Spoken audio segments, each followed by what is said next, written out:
Sunlabob has also cultivated relationships with the Lao PDR government and international NGOs in public-private partnerships, or PPPs.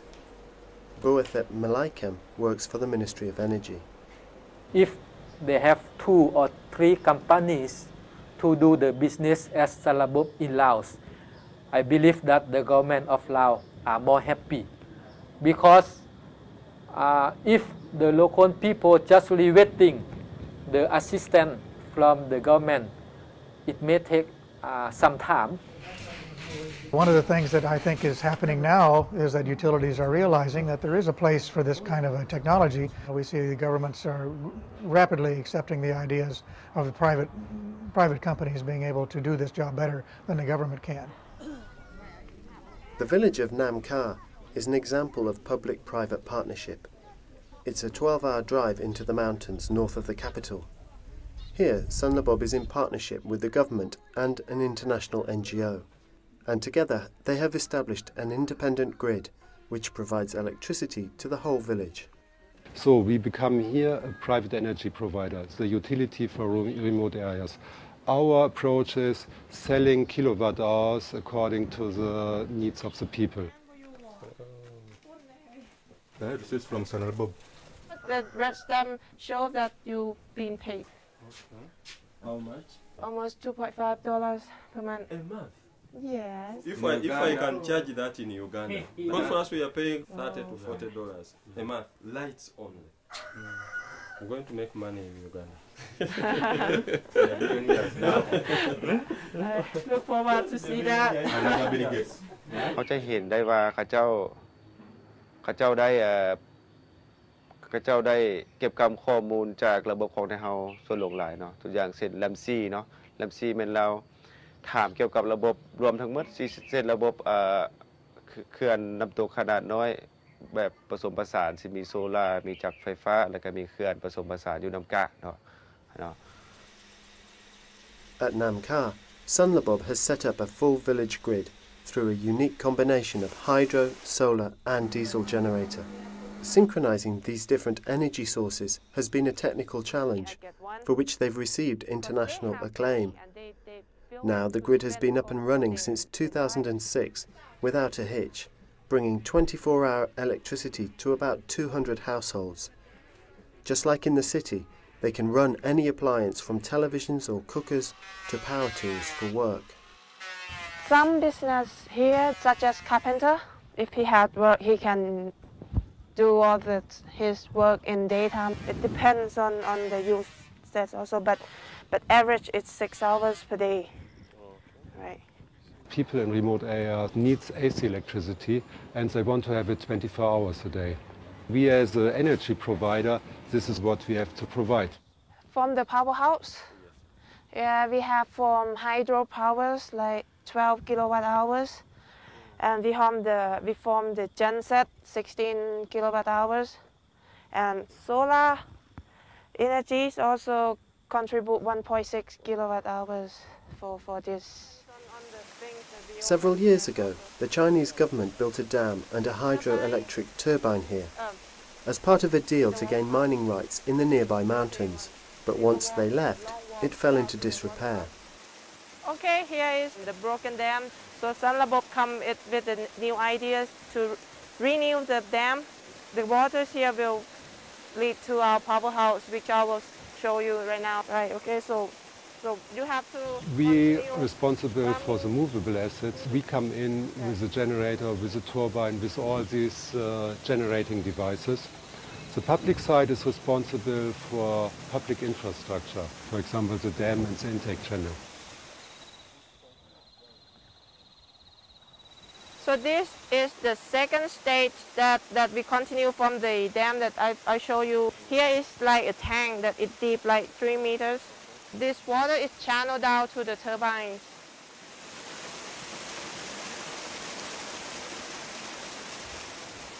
Okay, here's the solar panels.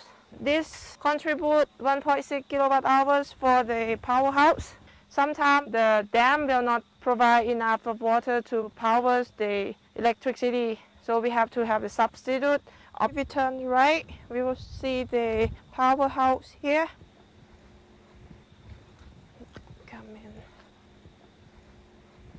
This is our powerhouse that store all the three sources of energy. As you can see here is the genset, generator set, and here is the power box that the solar power send the electricity to this box.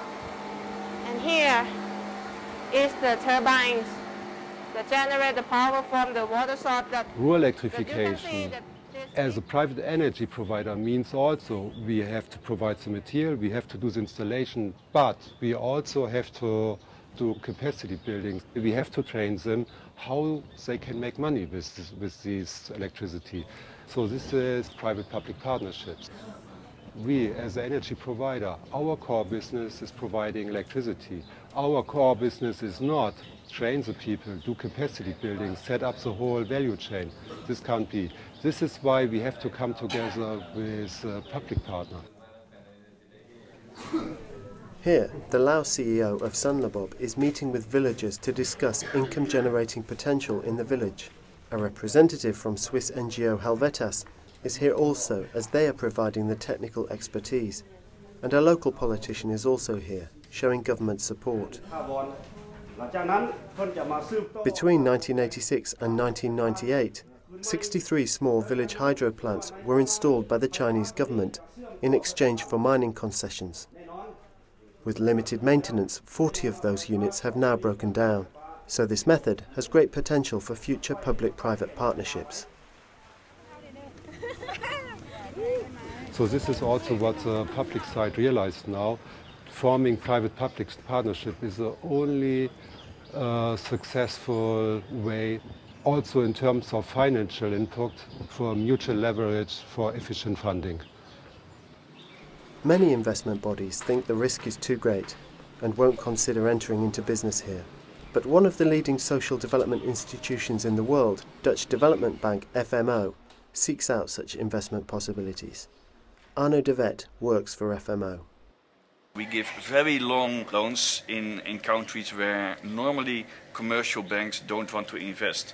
For instance, the Sunlabob, it's our first investment in Laos, and normal commercial banks don't dare to invest in such a company, although the company is very profitable and sustainable and have a very good and clear mission. We are one of the biggest investors in the private sector in Africa, and to make an Asian client in Laos, to make them work together with our clients in Africa and to expand together with them and to finance them with long-term funding, that really fits in our mission. And we are very happy that it also fits in Sunlabob's mission, so that also people in Africa can get access to rural energy.